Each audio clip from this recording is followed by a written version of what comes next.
سیاست میں بالکل میرا سٹینس ہے. میں سیاست میں سیاسی طور پہ میں سوشلزم کی طرف رجحان رکھتا ہوں اور مجھے لگتا ہے کہ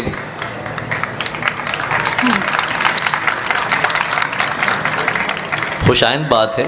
مجھے لگتا ہے کہ مساوات جو ہے وہ بہت ضروری ہے اور سوشلزم میں میرا یقین ہے اور مجھے ایسا لگتا ہے، بلکہ میں اس بات کو مانتا ہوں کہ ہمارے ملک میں جو سب سے بڑی ایک سیاسی طور پہ جو جس طرف فوکس جس مسئلے پہ ہونا چاہیے وہ معاش کا مسئلہ ہے.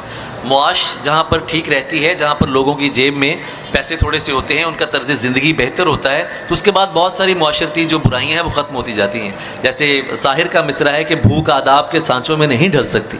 تو جب ایک معاشرے میں زیادہ تر تعداد مزدوروں کی ہے، نوجوانوں کی ہے، جو یونیورسٹیز میں، کالجز میں اور استادوں کی ہے، وہ جابز کرتے ہیں اور جابز میں ان کو اجرتیں بھی نہیں ملتی ہیں، تو پھر تکلیف ہوتی ہے. پھر آپ کا پورا بیلنس جو ہے وہ پیسے کا جو ارتکاز ہے وہ چند مخصوص